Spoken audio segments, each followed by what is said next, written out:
Salut, salut. Alors, on est reparti pour la suite de cette aventure. Et donc, on reprend de là où on s'était arrêté la dernière fois. Doctor, where have you been? I've little time to play hide and seek with new staff Désolé, members, je no me suis matter how perdu. illustrious they may be. I apologize, nurse. I needed some time to myself. This has been the longest and strangest night of my life. You delivered poor Mr. Hampton from a terrible fate. The means to that end should be of little concern, Doctor. Thank you, nurse. What can I do for you? Dr. Swansea insisted we provide you a quiet office. You'll find it on the second floor with your name on the door. Thank you. Nurse Crane, isn't it?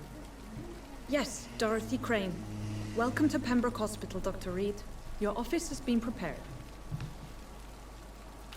I would like to ask a few questions first.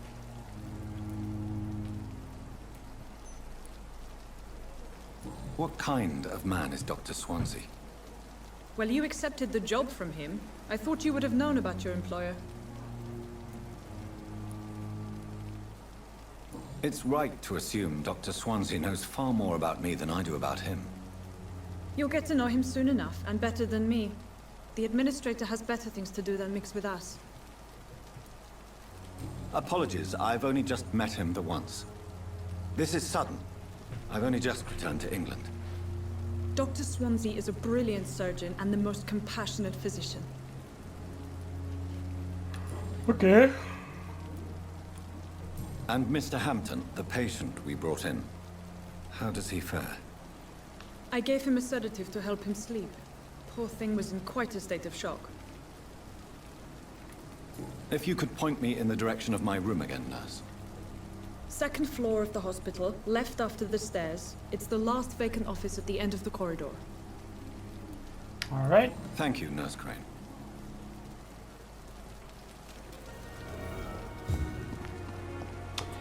Allons à notre bureau. Est-ce qu'il y a des objets ici? Je peux les prendre.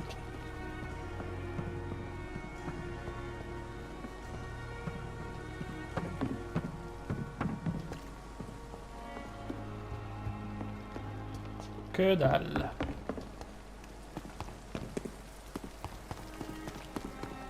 Qui es-tu?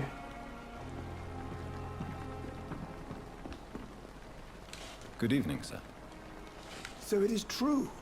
The famous Dr. Reed has joined us. I can't think of any better news during these terrible times. Do we know each other? Actually, yes. We met once before, at the Rockefeller University in New York. Dr. Tippett, yes, I remember. I was assisting Professor Carell in his research about coronary bypasses. He had nothing but praise for you. He was also very confident about your future. And look at you now. Eminent surgeon and blood transfusion specialist. What is the Pembroke Hospital situation? And please, speak freely. This hospital is not exactly the best of London.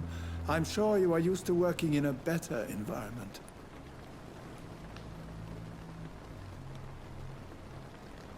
It's more than enough. In any case, the personnel of a hospital are much more important to me than the building. Don't be misled by appearances, Dr. Reed. This hospital does not lack talented people. It just lacks hope. What can you tell me about the staff in the hospital? Some are really good, and others are not so good. But during this troubled period, there is no time for slander. I prefer to focus on the positive character traits. Tell me more about cherished people, then. Nurse Brannigan is a pearl. She is the most helpful and dedicated nurse I've ever worked with. A clever and cheerful woman. You really seem to admire her skills. I'll go even further. If she was a man, she would be a damn fine practitioner.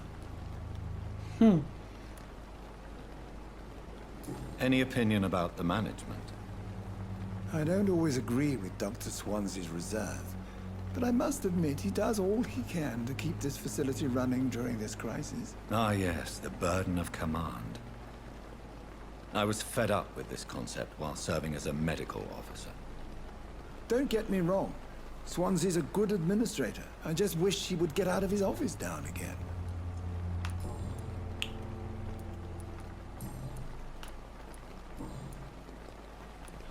Alright, je pense que j'ai tout checké. Goodbye, Dr. Tippett.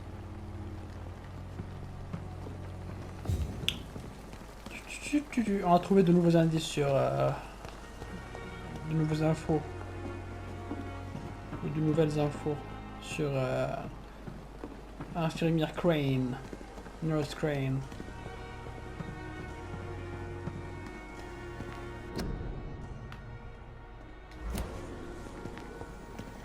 Dr. Swansea is right. This place seems perfect to conduct my research.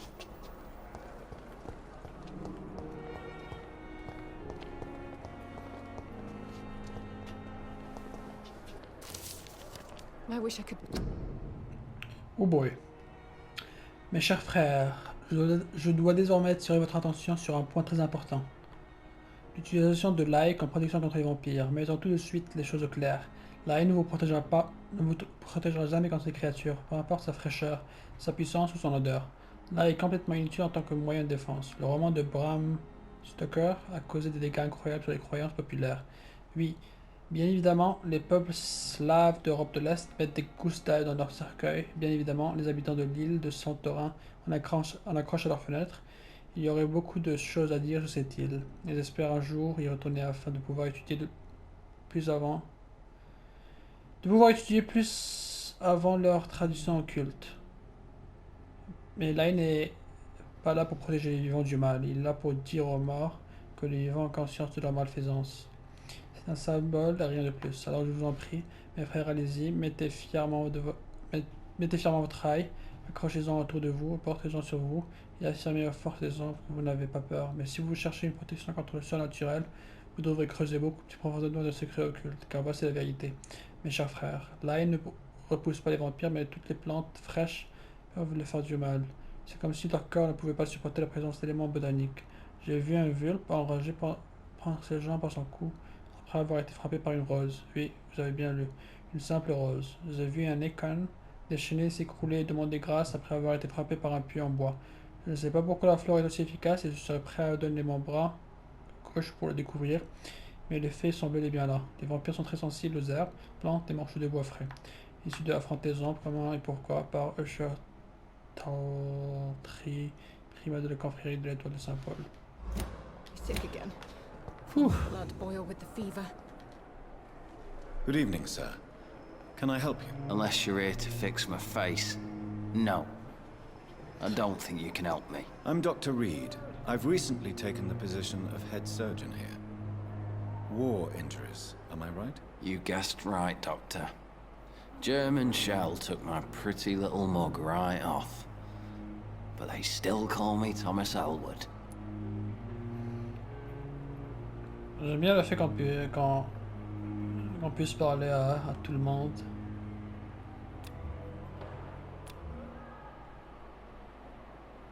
Comment je fais pour voir si mon niveau de charme est supérieur ou égal à sa résistance? Soldier, do you need assistance? I'm fine. Just do something for this pain, will you? That's all I'm asking.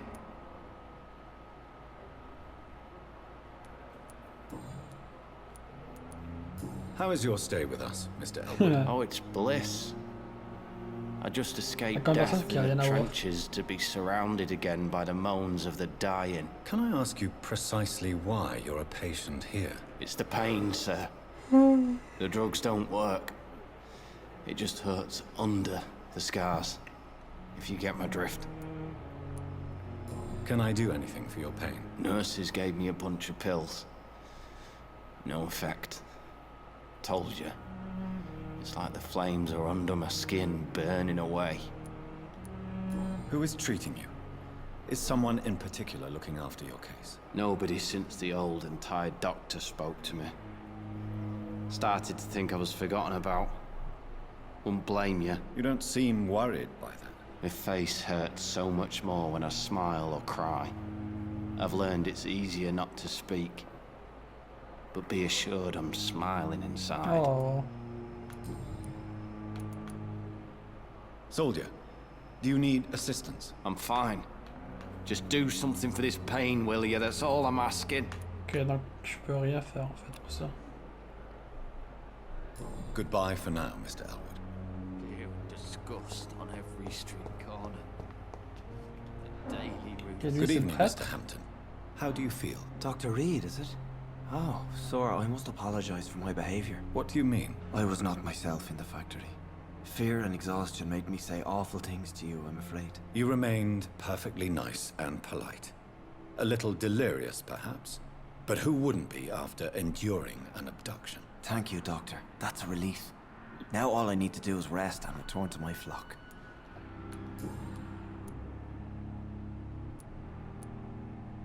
How did you end up in William Bishop's den? I had received alarming news about his recent behavior. I went to his place and he refused to let me go.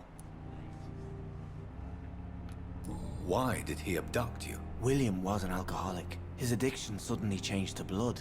I don't know why. Just like a patient I met here. This Miss Hawcroft. You dared to enter this awful place alone. You're a hero, Mr. Hampton. Or a fool. I'm just a man trying to help his friends, Dr. Reed. William Bishop was a conflicted soul, searching for light. Do you know Tom Watts? The bartender from the Turtle? I met him before I found you in the canning factory. Tom? Yes, of course. Always the helping hand, good old Tom. Without men like him, corruption and despair would have wiped out the East End long ago. People are still in despair. How could it be otherwise? The authorities have left us all to rot in this contagious nightmare. No drugs, no advice, nothing. It's a damn shame. Who should I avoid in this part of town, then? Any particularly evil figures? Not really. Most men and women are just doing their best. And it's not my habit to speak ill of people I know, Doctor. Okay. What is the general situation in the East End docks? The situation has always been tough, with a lot of tensions between the gangs and the dockers' trade union. The wet boot boys are very nervous since they lost their leader. Who leads the gang now? Since Oh. Clay Cox went missing, it's his wife Edwina who runs the show, Okay. with the assistance of her minion, Booth Digby. Has the gang been threatening you? Ah, no. I've had this nickname for so long, you know, the sad saint of the East End. No one dares to bug a saint, not even criminals.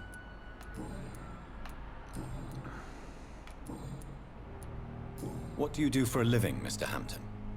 I can't help but notice the cross around your neck. I manage a night asylum for the poor and homeless of the docks, and I try to guide the lost and hesitant on the right path to our Lord. Are you a priest, Mr. Hampton? A deacon, maybe? Not at all, Doctor. I'm just a man of faith willing to preach the good word. Why didn't you use your cross against William Bishop? To repel him somehow? That's a very strange question, Doctor. A cross is no magical token, if that's what you were trying to say. Not mine, anyway.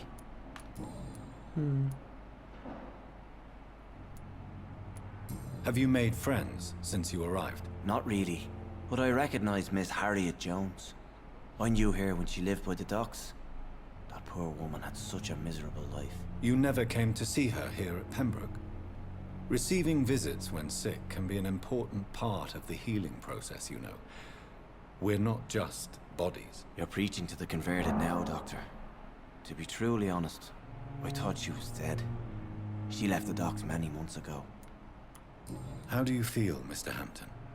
Medically speaking, I mean. I feel exhausted. Beyond exhaustion, actually.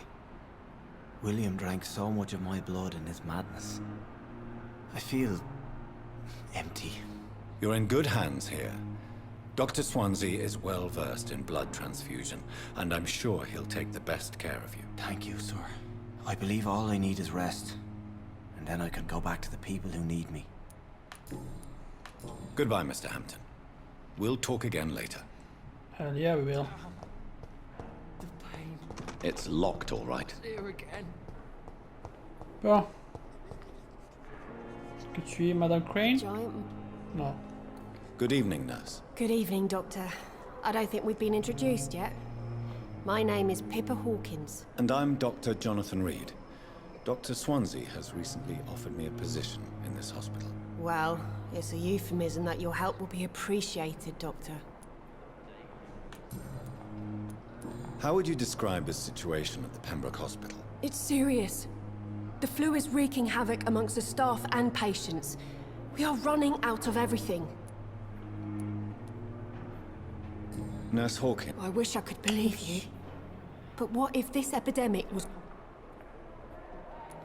You must get a hold of yourself, nurse. Sorry, I'm exhausted.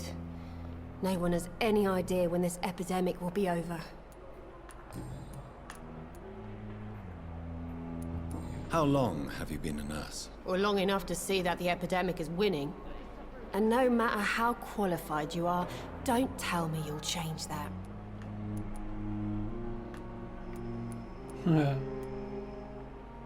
You'd be surprised what dedication can achieve, Nurse Hawkins. In medicine, sometimes we're just a test result away from a miracle. Sorry, Doctor. I don't want to sound bitter, but I'm just too tired to give a pep talk like Nurse Brannigan. How is the Pembroke staff coping with the epidemic? Well, not well.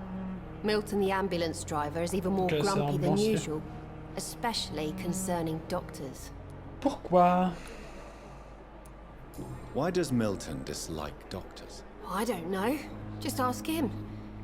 But be warned, Milton is not the chatty type. Why is Milton grumpy on a daily basis?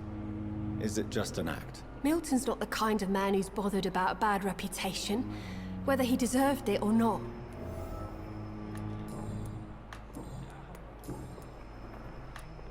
Okay. Goodbye, Nurse Hawkins. Hasta la vista. Time has lost its effect on me, but the suffering continues.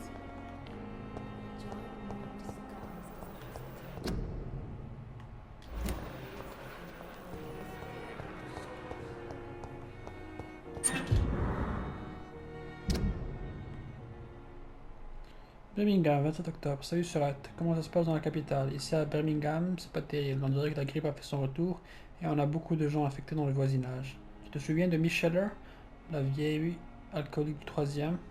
Elle est morte il y a 2 jours et quelqu'un a déjà emménagé dans son appartement. Moi, il faudrait me donner un sacré paquet d'argent pour me faire dormir dans le lit d'une femme morte de la grippe et il y a à peine quelques heures. De la grippe il y a à peine quelques heures. Pardon d'avoir mis autant de temps à répondre à la dernière lettre. Je dois m'occuper de Paul. Oh shit. Where is it? Pardon d'avoir mis autant de temps à répondre à la dernière lettre. Je dois m'occuper de Paul, de maman et de papa tout en travaillant à l'usine. Alors j'ai du mal à trouver le temps d'écrire à ma soeur préférée. En fait, mon fils m'a dit de passer le bonjour à sa tata Pippa. Tu devrais... Oh, Pippa, ok. C'est la nurse. Tu devrais le voir, le petit gars allemand. Il me fait déjà tourner en bourrique. Maman te fait dire de rapporter encore te décider ici au gâteau la prochaine fois que tu reviendras à la maison. Dans la dernière lettre, tu m'as dit que tu allais peut-être quitter ton poste au Pembroke Hospital. Laisse-moi te dire que tu ferais mieux d'y réfléchir 2 fois. C'est vrai qu'il y a toujours du boulot à l'usine, mais les salaires sont lamentables et on s'ennuie plus qu'une journée sans partie. Jambes en l'air. Oh, j'ai un nouveau fiancé, et non, je ne suis pas une traînée, espèce de sainte ni touche. Si tu veux vraiment démissionner et faire quelque chose de plus utile que compter sur les morts tous les matins, tu ferais peut-être mieux de rester à Londres et de rejoindre ce groupe dont tu m'as parlé, cette garde de Priwan, ou je ne sais quoi. Je n'ai jamais entendu parler d'eux, mais ils sont comme tu l'as dit. Une sorte de milice qui veut vraiment changer les choses, c'est peut-être un bon endroit pour toi. Mais veille juste à rester en arrière et laisser les autres passer en premier. C'est comme ça que mon pauvre Billy est mort à la guerre, parce qu'il prenait la tête de beaucoup trop de patrouilles, saleté de guerre. Enfin bref, viens nous voir le plus vite possible et donne-moi de tes nouvelles d'ici là. Je t'aime, Surette, Lucie, Paul, maman et papa. Cool. It's locked, all right. It's locked.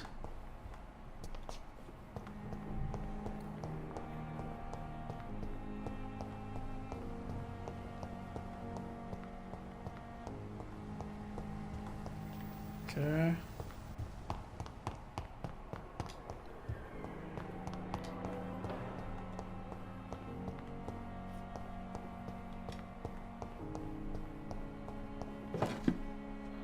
2 petites bouteilles.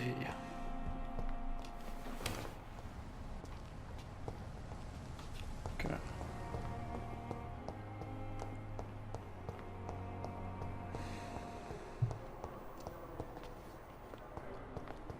Excuse-moi.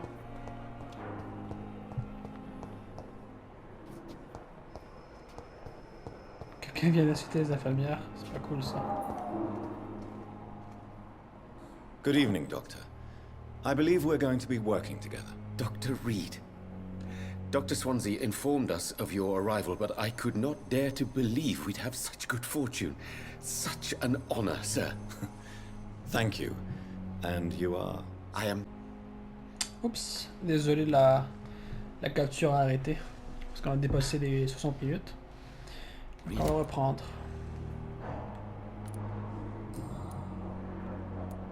Please, could you tell me something about yourself? I'm a great admirer of your work concerning blood transfusion, Dr. Reed. I run my own experiments. I'm convinced it's the future.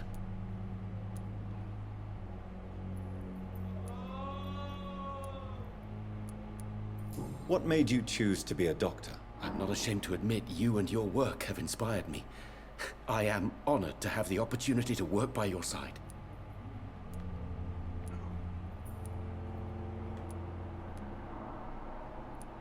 It's always a pleasure to share scientific and medical knowledge with someone eager to learn. I'll be glad to help you if I can. This epidemic may be the century's most terrible disaster, but I'm convinced that we, as doctors, are the only ones able to defeat it. I based my technique on my mentor's research. He helped me. I'd rather not talk about it. For now, it's just theories and first... As long as you're cautious and methodical, you may remain... You're not the first one to warn me, but I am convinced...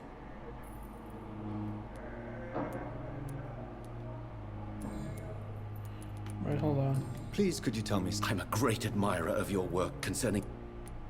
I based my tech... I'd rather not talk about it. For now, it's just... As long as you're cautious and methodical, you may... You're not the first one to warn me, but I am convinced knowledge is the main weapon against the ravages of this epidemic. What can you tell me about the Pembroke? Well, it has always been an honor to work with Dr. Swansea. But with your arrival, I can't think of a better opportunity to learn about blood transfusion. You seem quite optimistic. It's a rare and precious attitude in these difficult times. I'm convinced that this epidemic is a test of endurance and dedication for us men of science. Questions remain about our capacity to resolve the situation. True, true. Last summer, during the first wave of the epidemic, I used to joke with Milton about the extra work. We're not smiling now. Do you need help with anything in particular? Well, yes, maybe. I'm waiting for a batch of products I ordered for my personal research, yet my supplier seems to have vanished. Do you want me to play the errand boy for you? Oh no, Dr. Reed. But if you went personally to his shop, what with your reputation and all, he wouldn't dare to refuse the products I need. I see. Well, give me the address, for I may pass by if I have time.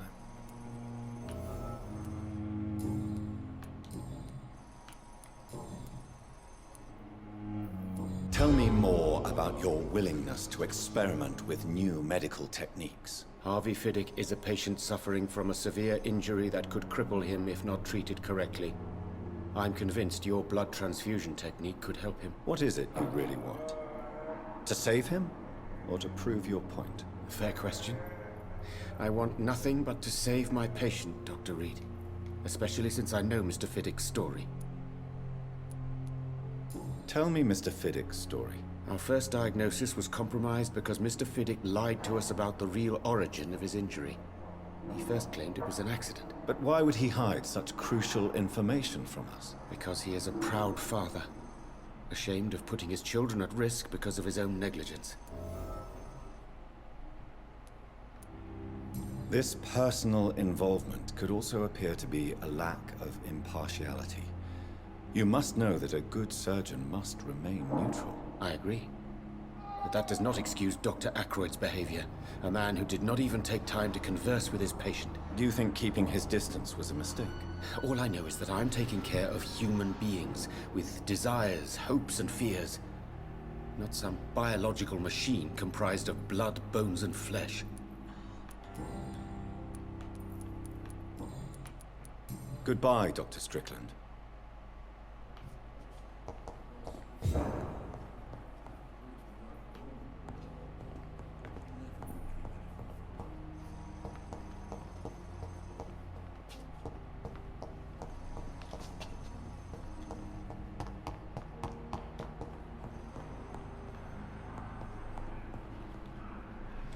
Good evening, sir. I'm Dr. Reed. I believe we're going to be colleagues. Reed? Yes, I've been informed about your arrival. I'm Waverly Ackroyd. Welcome aboard, I suppose. Does my arrival inconvenience you in some way, Dr. Ackroyd? Let us just say that I don't particularly share Dr. Swansea's enthusiasm for hiring you. What we need here are reliable professionals, not overrated dabblers. Shit.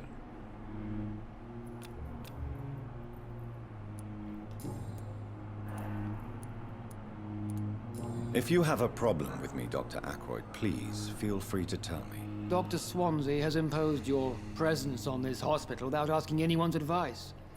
The benefit of his position. But I don't agree with it. I know we've never met before, but I believe this hospital could use all the help it can get. You will agree with that, I'm sure. Oh, but I have heard about you, Dr. Reed. Of course, you can't say the same about me, since I have not wasted my time courting the press.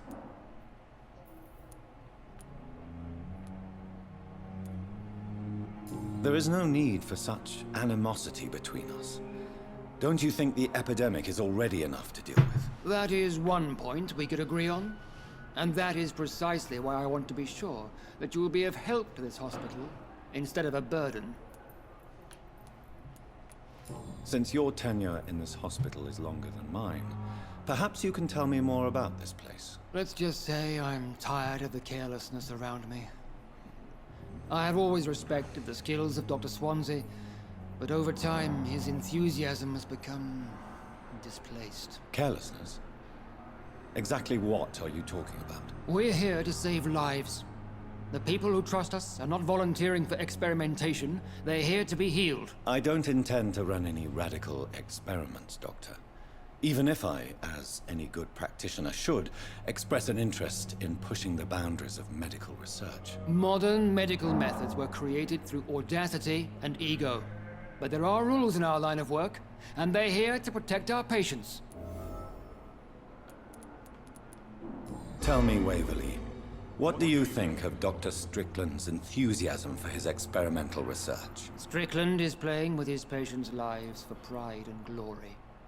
Now that, sir, is unethical. Are you thinking about something in particular? Harvey Fiddick needs delicate surgery. I believe we should stick to the usual procedure, but my young colleague obviously disagrees.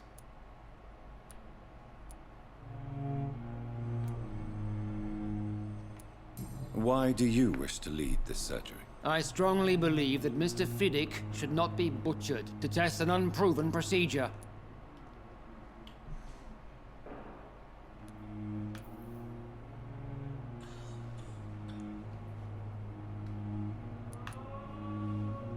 Other people may say that's too conservative a point of view. Conservative?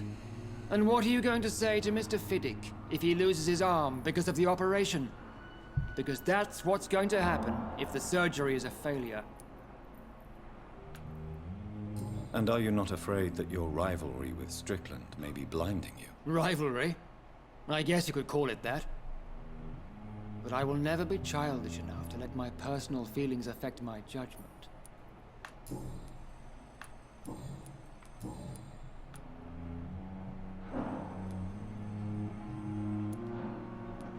It seems you have bad memories of your military service. I refuse to see this industrial slaughter as scientific progress. War only reveals the worst in men. We can at least agree on something, Dr. Ackroyd. I don't know what you've heard about me, but I have already proved my value as a practitioner. I don't question your skills, Dr. Reed, but your motive. Is it money, fame, or are you truly dedicated? And what exactly is that supposed to mean? I served in the war just like you. But unlike you, I did not use the wounded to play the modern sorcerer. Be careful what you insinuate, Dr. Ackroyd. I only want you to admit you used those men to improve your theories. This is ridiculous. My blood transfusion technique saved many lives, and you know it. You see? That is exactly what I hate about people like you. You avoid this kind of accusation instead of facing reality. Ok. Thank you for your time. We'll talk later. Later, dude. Il y a tellement de monde avec qui parler. Good evening, Dr. Strickland. And good evening to you, Dr. Reed. Can I be of any help?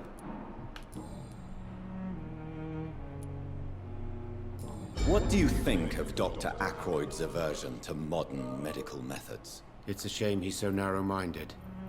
Dr. Swansea taught me that science is about exploring uncharted territory. I'm convinced that's true. With the influenza and all that's going on, you should put your differences aside, don't you think? Why is it so difficult to work together? I believe that if Dr. Ackroyd had been the one to discover the transfusion process, he would be the first to recommend its use. So you believe it's just a question of jealousy and pride? Dr. Ackroyd is as proud as he is blinded by his obsolete concept of medical science.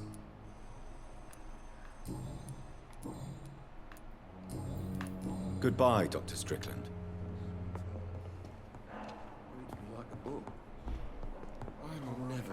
What can I do for you, Doctor? Thank you, Nurse Crane.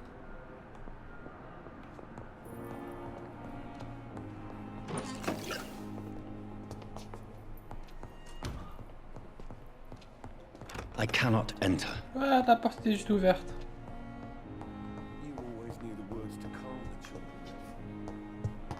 Qu'y a-t-il de ce côté-ci?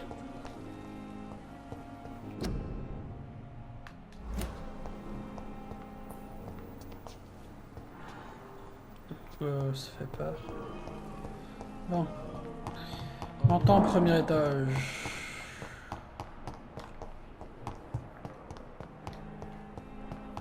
Ou comme les Anglais aiment dire, second floor. Not now. Ok. It's locked.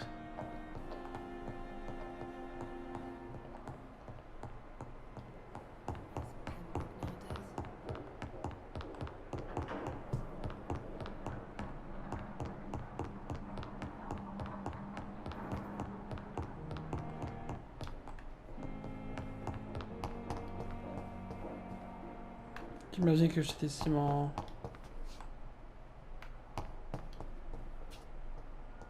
Ok non, c'est ici mon refuge. Si usé. Shit, c'est une arme.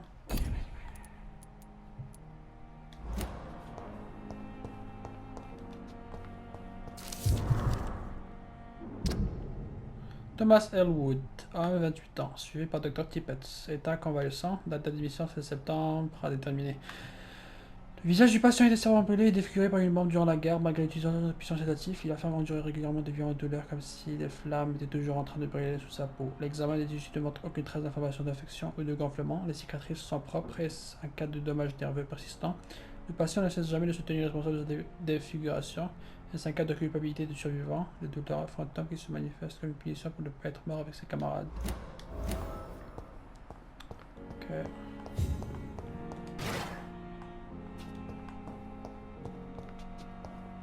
Bon, on va aller sauvegarder puis on va se dire...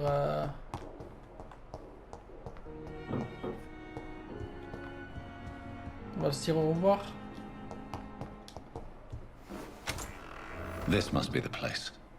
It's definitely away from prying eyes. Relegated to the shadows. A kingdom of my own. At least I won't be sleeping in a coffin. Oh boy. C'est une occasion rare et pratique uniquement un privilège de pouvoir approcher un vampire et d'observer leurs caractéristiques physiques et psychologiques les plus intrigantes d'un œil scientifique et rationnel. Voici quelques-unes des capacités les plus fascinantes que j'ai pu observer ces 10 dernières années en m'entretenant avec quelques vampires, ou Ekans, comme ils préfèrent s'appeler. Vitesse surnaturelle. Un vampire peut agir et se mouvoir exactement comme un mortel, mais à guérir, alors que leurs réflexes sont bien plus aiguisés. Plus occasion, alarme, surprise. Besoin de fuir, j'ai pu voir un vampire bouger si rapidement que j'ai cru qu'il avait simplement disparu pour réapparaître ailleurs. L'œil humain ne veut pas suivre leur mouvement lorsqu'il se déplace à cette vitesse. Il ne s'agit ni de dématérialisation ni de téléportation, il s'agit uniquement d'une vitesse surnaturelle.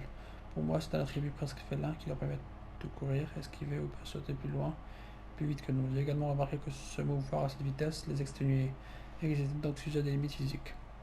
Mesmérisme. L'une des plus puissantes compétences qu'un vampire puisse utiliser est celle de forcer un mortel à lui obéir.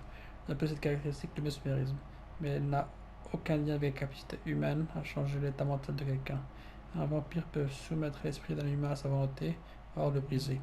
L'un des vampires avec lequel je me suis entretenu m'a même expliqué que plus un sujet résistait, plus les dégâts pouvaient être irréversibles. C'est comme si le vampire pouvait fracturer la psyché de sa cible. Ce même vampire m'a également expliqué que cette compétence nécessitait un long apprentissage et que les résultats pouvaient heureusement varier d'un sujet à un autre. Implanter un faux souvenir, en effacer un douloureux, les possibilités sont aussi vastes que terrifiantes. Conscience du sang. Cette caractéristique des vampires peut être la plus terrible de toutes, car c'est la principale cause de tragédies qui surviennent entre nos espèces. Les vampires ont soif de sang, ils doivent faire preuve d'une grande maîtrise d'eux-mêmes, pour ne pas sauter comme des bêtes enragées sur la première goutte de sang venue. Ils ont besoin de sang pour opérer, pour utiliser leur pouvoir surnaturel. Un vampire en famille peut être très affaibli, même s'il ne peut pas mourir de soif ou de faim.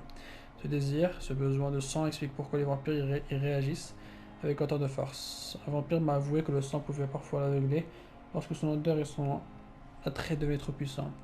Lorsqu'il se concentre, un vampire peut pratiquement voir le sang autour de lui, à l'intérieur des corps à proximité, à travers les murs, sur une arme, pourtant propre, etc. Ce même vampire m'a dit qu'il était capable de percevoir si un mortel avait le sang pur ou bien contaminé, ce qui lui permet de sentir des maladies, des vêtements, ou même des objets infectés dans une pièce. Si cela se révèle vrai, les possibilités d'application médicale de ce pouvoir sont tout simplement incroyables. Ah, fiole de verre. The flower's dying. It needs water. I don't have no water.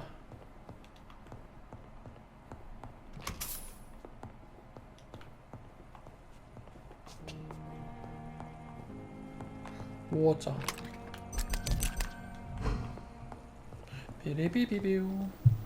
Qu'est-ce qu'on peut crafter? Ok, ça c'est pour analyser, on le fera plus tard.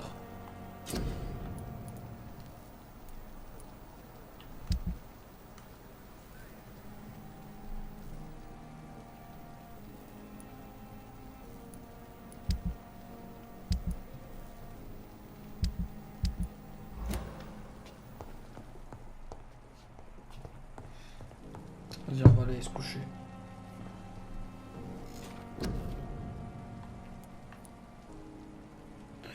« 1455 points d'XP, donc je peux débloquer ça. Vas-y, on va y aller, on va tester. Lance de sang. «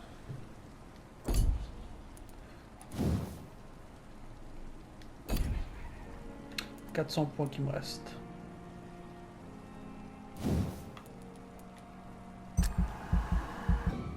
Donc, santé, augmente votre capacité sanguine, régénération rapide, morsure bestiale, vous pouvez mettre 3 sérum sur vous, maintenant de bol que vous pouvez transporter.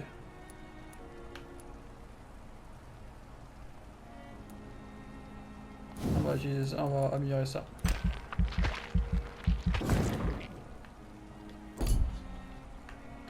Ok.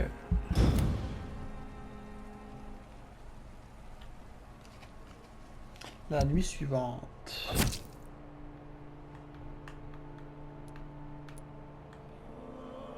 Satisfaisante.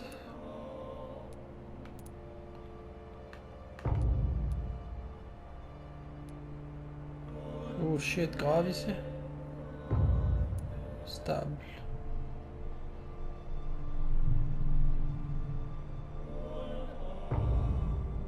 Stable.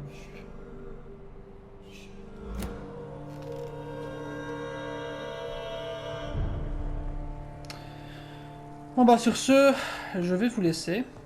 L'épisode fait plus d'une heure. Je sais pas comment je vais le faire. Je vais le couper en fait. Est-ce que je fais 2 épisodes ou un seul épisode de plus d'une heure? Le problème c'est que je n'ai pas de PC.